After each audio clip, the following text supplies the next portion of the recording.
காஞ்சிபுரத்துல நம்ம யூஸ் பண்ற இன்னொரு சிம் கார்டு எங்க யாருக்குமே தெரியாது. அதுல இருந்து வர்ஷாக்கு ஃபோன் பண்ணுவோம். அருண் செம்மையா மாட்டிக்குவான்.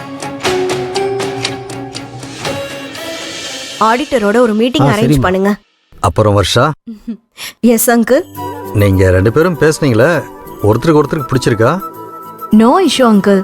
ஓகே, நீங்க அடுத்த ஸ்டெப்புக்கு போலாம். பிடிச்சிருக்குன்னு ஒரு வார்த்தை சொன்னாதானே எங்களுக்கு நிம்மதியா இருக்கும். மா, அவங்க ப்ரொசீட் பண்ண சொல்லிட்டாங்கல்ல, அவங்களுக்கு பிடிச்சிருக்குன்னு தானே அர்த்தம். நீ ஏமா ஃபோர்ஸ் பண்ற? பிடிக்கலன்னா அவங்க ப்ரொசீட் பண்ண சொல்லுவாங்களா? என்ன வர்ஷாமா, தம்பி சொல்றது கரெக்டா? உங்களுக்கு பிடிச்சிருக்குதுன்னு எடுத்துக்கலாமா?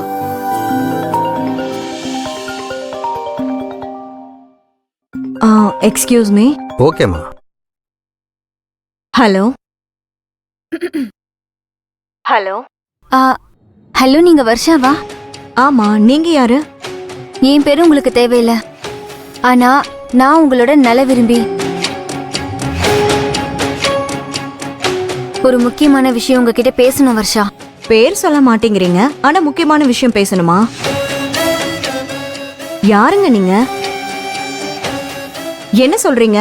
எனக்கு புரியல. என்னம்மா, யாரு? ஒரு நிமிஷம் அங்கிள். யார் நீங்க? வர்ஷா, உன்னை பொண்ணு பார்க்க வந்திருக்கானே அருண், அவன் நல்லவன் இல்ல. என்னது, அருண் நல்லவர் இல்லையா?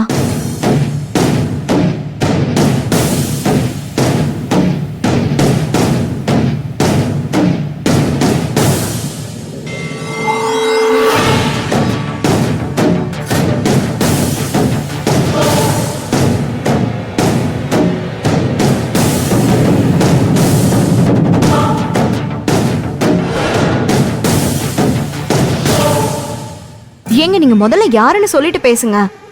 வர்ஷா, நீ பெரிய பணக்கார பொண்ணு. உன்கிட்ட 500 கோடி ரூபாய்க்கு மேல சொத்து இருக்கு. அந்த விஷயத்தெல்லாம் கேள்விப்பட்டு தான் அருண் உன்னை கல்யாணம் பண்ண வந்திருக்கானே தவிர உன் மேல அக்கறையினாலேயோ உன்னை பிடிச்சோ அவன் வரல. என்னது, என் சொத்துக்காக வந்திருக்காங்களா?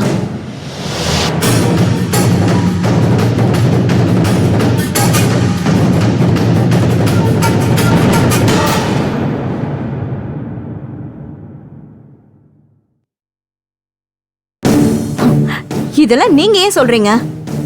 நீங்க யாருங்க முதல்ல?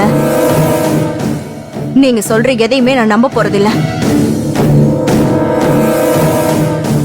அருண் என் அப்பாவோட ஃப்ரெண்டு பிரபாகர் அங்கிளோட பையன். என் அப்பா பிரபாகரன் அங்கிள் கிட்ட தான் என்ன ஒப்படைச்சிட்டு போயிருக்காரு.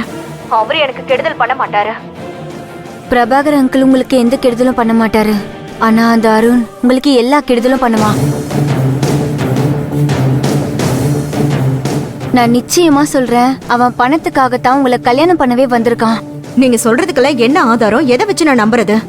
நேத்து உங்க வீட்ல போர்ட் மீட்டிங் நடந்துச்சா? அப்போ அருண் உங்க வீட்டுக்கு வந்தான். அது வரைக்கும் நீங்க பணக்கார வீட்டு பொண்ணுன்னோ உங்களுக்கு 500 கோடி ரூபாய் சொத்து இருக்குன்னோ அவனுக்கு தெரியாது.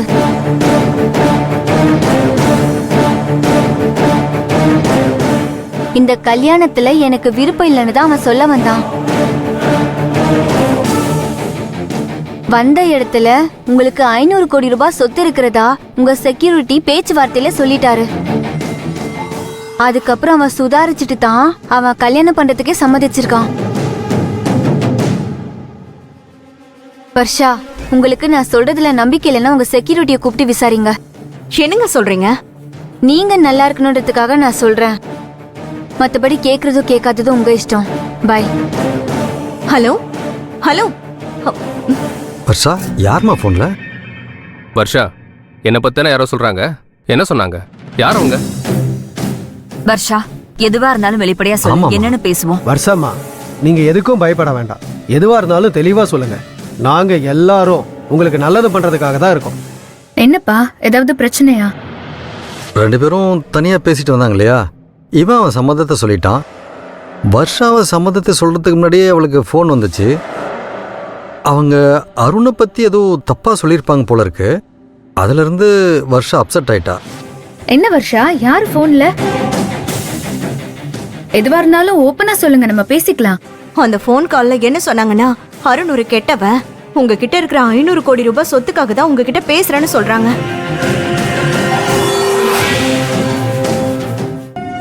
உன் மேல அக்கறையே இல்லைன்னு சொல்றாங்க.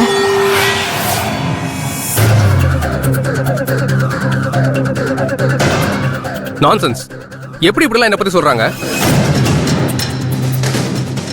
எனக்கு உங்ககிட்ட இவ்வளவு பணம் இருக்குன்றதே தெரியாது.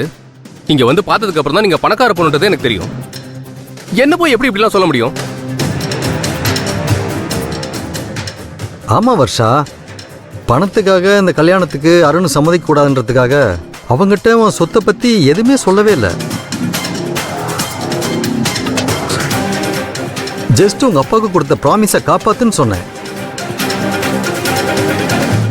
அவனுக்கு நிச்சயமா உங்க சொத்தை பத்தி எதுவுமே தெரியாதுமா. நாங்களும் வெளியில எதுவுமே சொல்லலமா. எங்க 3 பேருக்கு மட்டும்தாம்மா தெரியும். நாங்க யாருமே சொல்லலையே. நர்மதா, நீ ஏதாவது சொன்னியாமா? பா நான் என்னப்பா, நான் எதுவும் சொல்லல. பாத்தீங்களா வர்ஷா, பாத்தீங்களா? எங்க வீட்ல யாருமே இதை பத்தி சொல்லல. அப்புறம் எப்படிங்க எனக்கு தெரியும்? நான் இங்க வந்ததுக்கு அப்புறம் தான் நீங்க இவ்வளவு பெரிய பணக்காரங்களே தெரியும். அந்த பொண்ணு சொல்றா, நேத்து இங்க போர்ட் மீட்டிங் நடந்தப்போ இங்க வந்தீங்களா?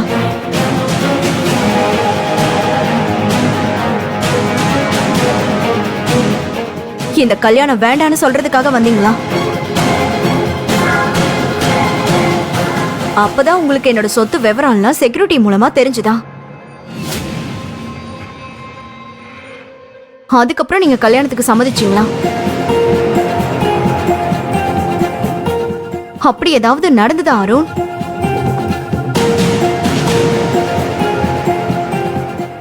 என்னது?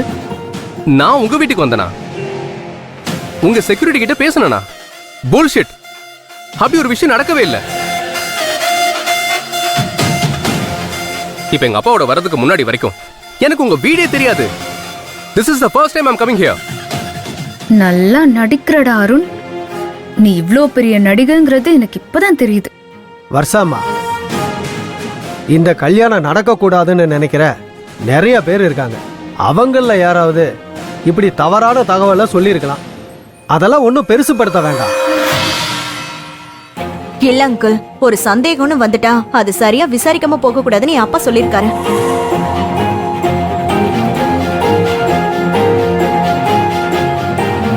அப்படி நம்ம போன பிறகு காலத்துக்கு நம்ம வருத்தப்படுற மாதிரி ஆயிடும்னு என் அப்பா சொல்லுவாரு.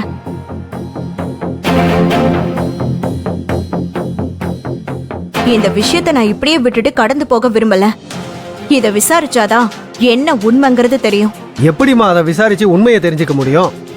அருண் வீட்டுக்கு வந்து செக்யூரிட்டி கிட்ட பேசினதா அந்த பொண்ணு சொல்றா.